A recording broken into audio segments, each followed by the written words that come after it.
day 3 at a very wet Edgbaston. It's time for Ask George. God, I look old. Anyway. Is that just these 3 days, or? No. Anyway, go on, it's a lot of things. First question comes from Mike. It's being really old.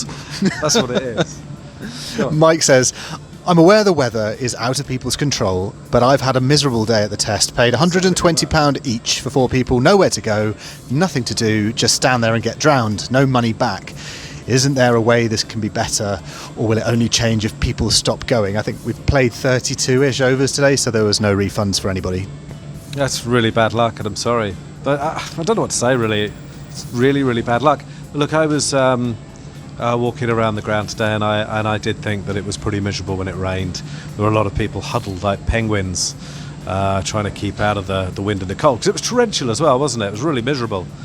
Well, what do you do? I don't know. I mean, long term, I'm going to talk about grounds with roofs still, but you're not going to do that here, are you? You'd need a standalone. You'd have to start again.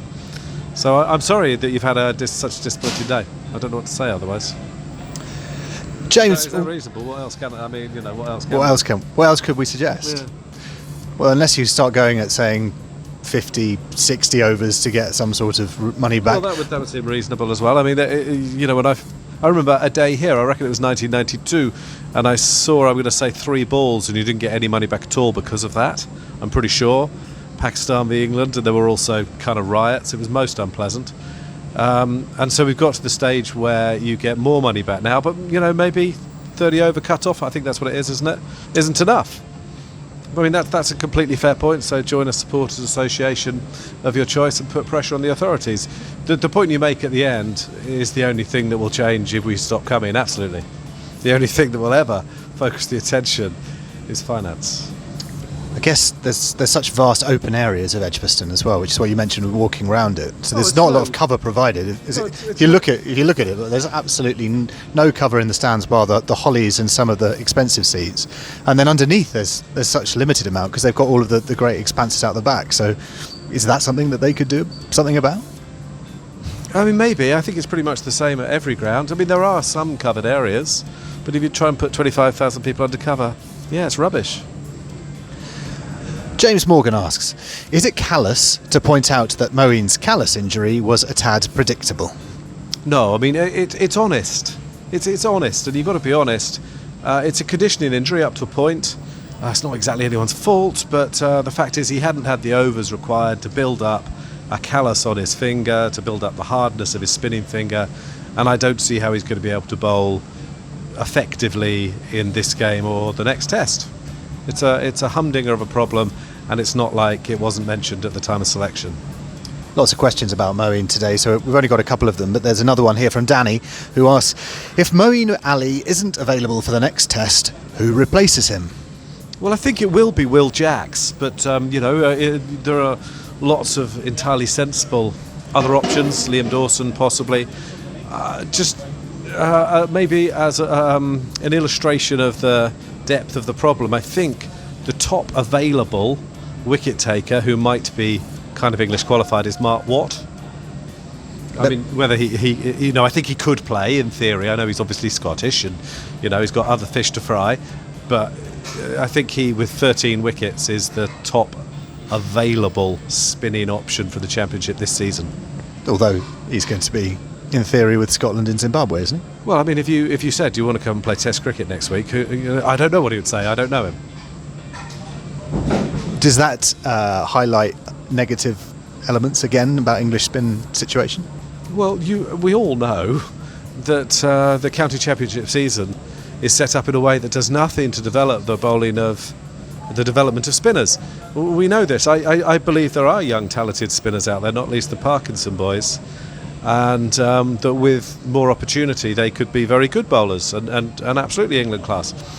But the fact you could see why they went back to Moeen. There were glimpses of the really talented bowler that he can be. He bowled some absolutely beautiful balls, and I thought yesterday he bowled fine. I feel absolutely confident defending his bowling on day 2. Day 3 he looked in terrible discomfort and he didn't look as he could bowl anymore. So, and also if they could catch better or stump better, he'd have ended up with a fourther and wouldn't have perhaps needed to bowl so many overs. But there's been this perfect storm, and the fact is they're going to go into a fourth innings on a turning wicket with a bowler who looks hugely inhibited. It was a tough birthday for him, wasn't he? He gets fined 25% of his match fee for using some drying spray, and then bowls, well, obviously not very well because of the injury. Now might be struggling for the second innings. Not ideal, happy returns for Mo. No, I mean, international sport's tough, but as I say, I mean, I thought, I don't remember this test in years to come. The ball that bowled Cameron Green is going to be one of the highlights. It was, I think, of great beauty. I'd be interested to know, genuinely, feedback welcome, whether this performance rather, has changed anyone's mind about Moeen Ali.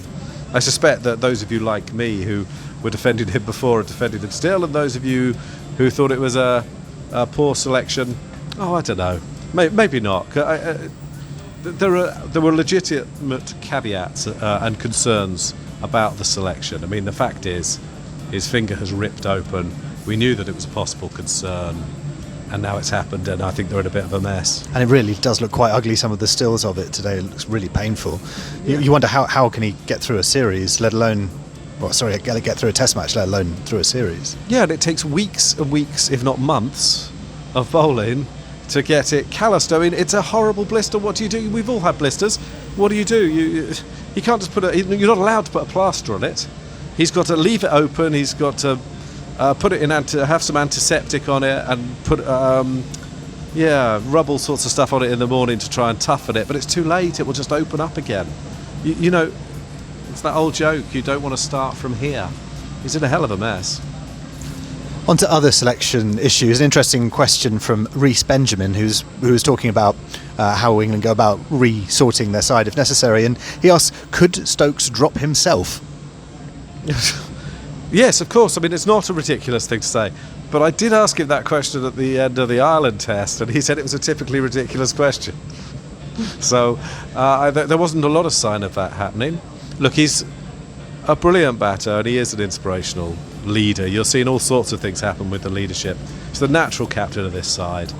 There's no need for him to drop himself. If he did, I don't think we'd get what we had this morning, which was a remarkable period of play, and ties into JB's question, which is Ben Stokes one of the most inventive, creative test captains we've seen in terms of field placings and declarations? I don't know, just easy on this. I mean, maybe...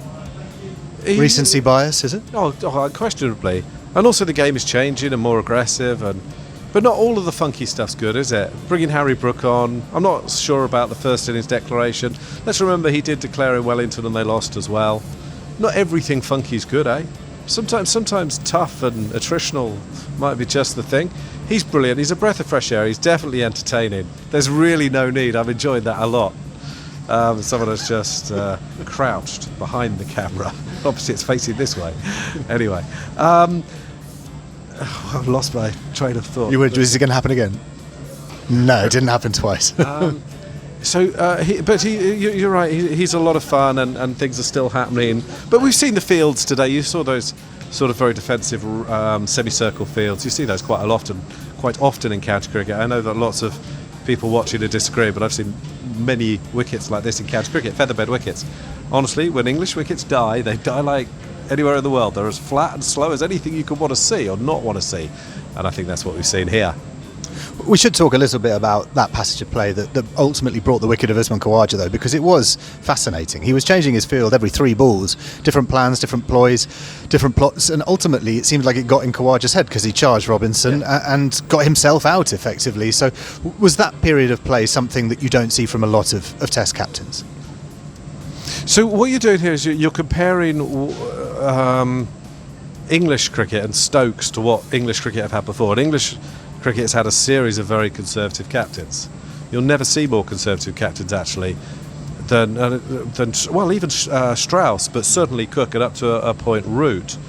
So I'm not sure that is so unusual. I'm not sure that, say, Stephen Fleming, for example, might not have done something similar. So, and I'm old enough, I know that you can't do this anymore, to remember Mike Brearley putting the helmet in at mid-wicket and trying to get people to hit against Philippe Edmonds in the left arm spinner, trying to hit against the spin into the leg side. These things did used to happen maybe a bit more often. Dermot Reeve was captain here. He was extremely inventive very often. That went out of the English game for a little while, but it's not to say it went out of the game in the whole world. So we're comparing with, very conservative captains. And that happened because Strauss had a very good side. And when you have a very good side, you can be conservative. You can throw the ball to Jimmy Anderson and Graham Swan every session and let them do their work. And you can have 2-3 slips, whatever it was. And, you can have a formula. What Stokes doesn't have is a formula. He's having to think all the time. It must be exhausting. But, McCullum was like that as well. I always thought that you could write a piece about McCullum in the field, just about what he did, how he moved, how committed he was. And Ben Stokes is that sort of cricketer as well, and that's why they're such compelling cricketers, and they are brilliant. And I'm not in any way meaning to take anything away from it, but just because we haven't seen it in England for a few years at international level doesn't mean it hasn't happened in other ways. Interestingly, Kawaja brought that up yesterday, that he said what Stokes was doing yesterday reminded him of what McCullum did when he played against him. So he brought up exactly that he felt that it was just as much a McCullum field as it was a Stokes field. Well, it's funny because the Bazball name irritates me a bit because, that ship has sailed, obviously. But because I think it diminishes the role of Stokes, and I think he's the dominant voice in the partnership. But you're right, that may have been a McCullum thing. But you did see, actually, no one will agree with this, but Ian Bell was quite inventive as Warwickshire captain. And I remember him having 6 people in a semicircle one day at a game at Trent Bridge on a fiendishly flat, boring wicket. And, these things do happen. As I say, there are a lot of featherbeds in England, actually. It's just they've stopped playing first-class cricket in the middle of the season, largely. They started again a bit this year, so you're seeing less of it. But it used to happen quite a lot. Jack Rule asks, do we need to have better, more consistent bad light rules? I'm all for playing on, but it was clear that the floodlights had taken over and we carried on. This was just before the heavens opened when England lost 2 for 2 in 20-odd balls. I'm a bit surprised to hear you say that, because I was sitting outside, actually, and you're right, the storm clouds were rolling in and it was quite a dramatic sight. I thought it was all right. I think you've got to carry on. I think we go back to the first question. The spectator saying I paid, however much it was, 120 quid a ticket, and I don't think in this day and age you can go off for that sort of thing. It's tough though, isn't it? I'll make the lights better if you can, but if you can play on and it's just a bit more difficult for one side, I think that's got to come with the territory. I guess the fans will have to weigh up whether watching England lose 2 for 2 in 20 balls and not getting a 50% refund was better than not getting those 20 balls in that particular circumstance. It's unfortunate for England fans who watched the team not do much and then didn't get any back. Yeah, but I think you want to see cricket, don't you? I don't actually think that's anything to do with the authorities saying we've got to get them back on, so it's not to... You're not going to indulge conspiracy theories there. Oh, I love a good conspiracy theory, but I don't think there's... Have you seen how disorganised these people are? They wouldn't even be able to pull it off. So I don't think that's what happened. Sushant asks, shouldn't Crawley and Duckett have just thrown their bats at it? Those conditions were surely going to get them out, and the whole second innings of England today felt un-Bazball. Really? That's a weird logic. I mean, you're talking to the wrong guy, really. Should they have reacted to the fact that the ball was moving around lots by playing more shots? I mean, there is a sort of Ben Stokes logic there, probably. I'm not the guy. No. Good, we're getting wet, let's get through these. Tim Hugonin, sorry if that's wrong, Tim, says, Crawley has edged behind off Boland 3 times in this test. Has that ever happened before? Well, probably. I don't know, but it's an amusing point. In Crawley's defence, I'd say that the 2 dismissals are both been very good balls. I wouldn't be too critical of either of them. Was he not a little bit too far outside his off stump? The second one, the first one was a fantastic delivery, but so I'm sitting out in the crowd right behind the arm and haven't seen the replay yet. But was it an unplayable ball? No. Was it a good ball? Yeah, absolutely. And he plays a certain way. You know what you're going to get. My point is, I wouldn't have picked Crawley for this game. I don't think he's had a bad game. Joshua Owen asks, what makes Bazball a success? Do results mean anything, or is it the process itself? A wise question. and one someone should write a thesis upon. But I think if they were here, if Ben Stokes were here, he would say it's not about it. It is the process. It's the fact that it's entertaining. It's a mindset. And I could hear people in Australia particularly saying, well, this is bollocks. And of course there's an element of truth in that as well. But you've got to remember how England have played traditionally. You've got to remember England didn't try and chase 270 on the last day only 2 years ago. You know, English cricket has been quite conservative, and this is a change. And also, there's all sorts of things. You've not seen sides declare as early as England have in Test history. You haven't. You haven't seen the side score as fast as England in Test history. You haven't, you know. So there are things happening here which are very interesting. I find myself questioning it all the time. You know that Bob Dylan song, "Something Happening Here and You Don't Know What It Is"? That's me. I don't know what it is. But it's... are the media exaggerating it? The media gave it the name. It's just an aggressive, positive style of cricket. It's just Ben Stokes. I think giving it the name helps it reach more people and helps people get more interested in it, doesn't it? If you don't have probably. A name for it. Well, probably, but I think that there is an element that it irritates people as well, because it's a bit simplistic for a start. Because it should have been Mook Stokes in my view, because it's both of them. But look, to answer the question, it probably is about processes much more than results, and it's about, Paul Collingwood, he just, in passing in the press yesterday, said we're trying to save Test cricket. I think they really mean that. They think they're on, whether they're right or not, whether there's hubris about it, I'm sure there is, but whether they also have a point that they think they're trying to save Test cricket and make it wildly entertaining, yeah, they do, and they have. This game could have been a shocker. It could have been horribly attritional and slow, and it's been a lot of fun when it's not rained. I guess it could be pretty much a guaranteed draw by this stage if a negative conventional England had played out at 2.5 and over, and yeah, by this stage having lost 2 sessions today. Yeah, well, it's those games where Alistair Cook ends up bowling, or Alistair Cook ends up getting a double 100.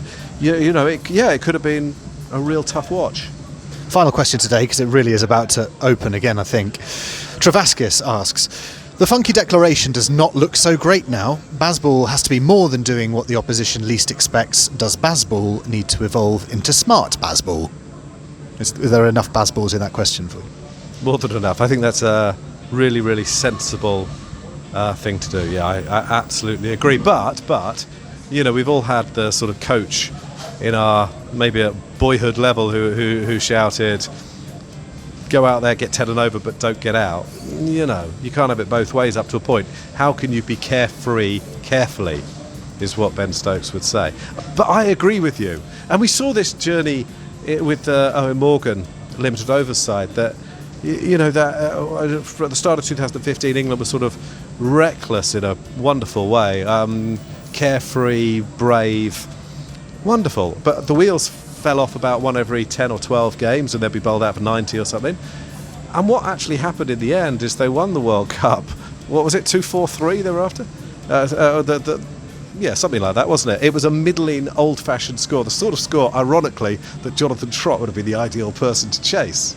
So the exact opposite. But what I mean is they had evolved to the point where they were able to temper, when appropriate, the way they played, and they had become a more sophisticated machine, as they were when they won the T20 World Cup recently. Ben Stokes played the sort of innings you want to see him play in Test cricket.